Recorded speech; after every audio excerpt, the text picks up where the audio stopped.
Ralph Dahrendorf nació en Hamburgo de 1929. Sus primeros estudios los realizó en Berlín y Hamburgo. Sin embargo, estos se vieron interrumpidos en 1944 por formar parte de una asociación ilegal de estudiantes. Posterior a esto, estudió filosofía, filosofía clásica y sociología en la Universidad de Hamburgo entre 1947 y 1952. Obtuvo el grado de doctor en filosofía en 1952.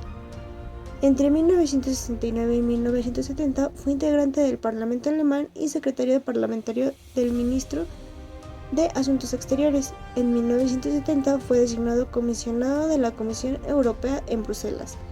De igual manera, dirigió la London School of Economics en 1974 a 1984.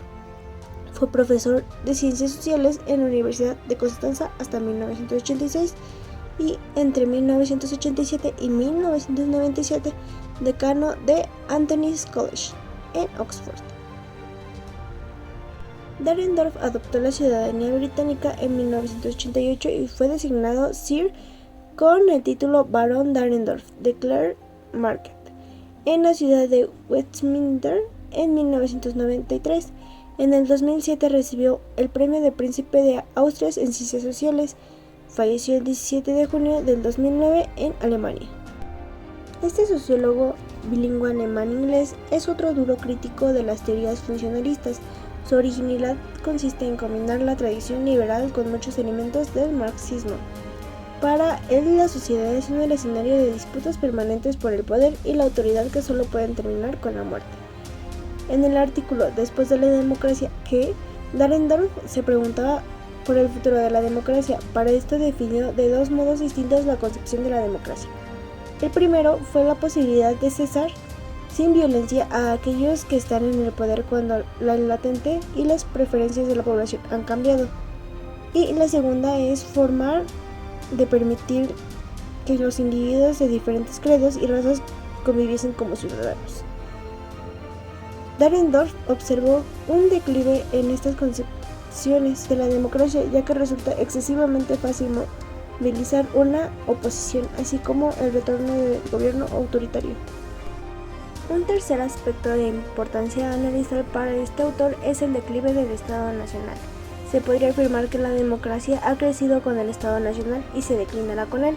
Es posible que se exagere la pérdida de importancia del Estado Nacional. Hay importantes áreas de la política, como el empleo y la educación, la retribución y la política social, que siguen siendo nacionales.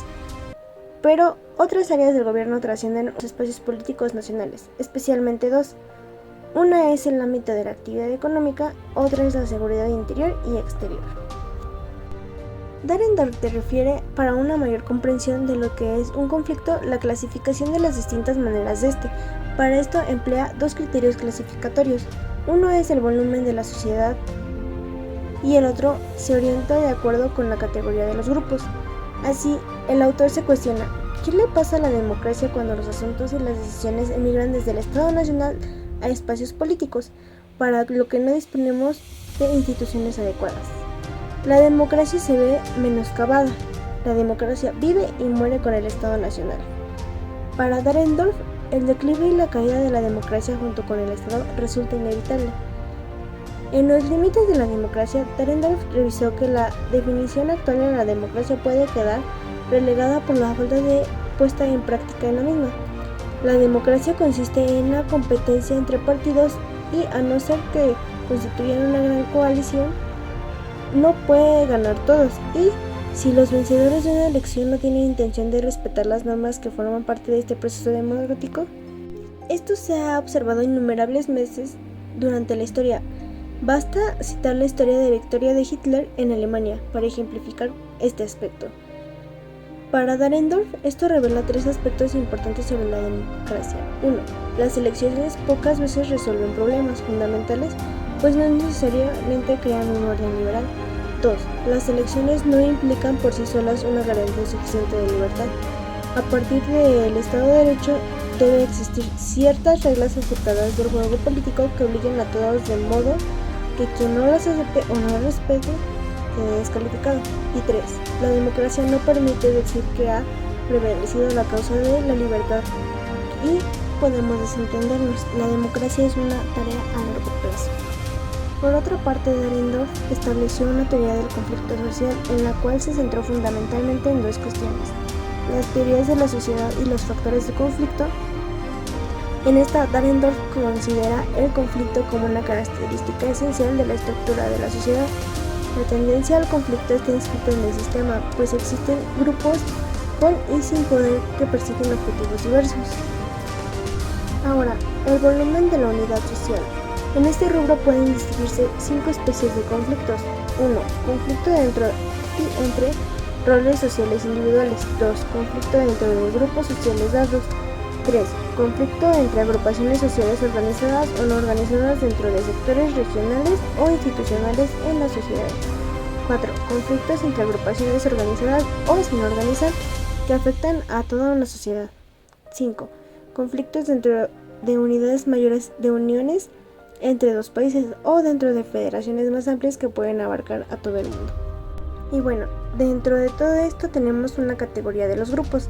Dentro de cada una de las unidades sociales que acabamos del volumen social, existen los roles, grupos, sectores, sociedades, relaciones suprasociales.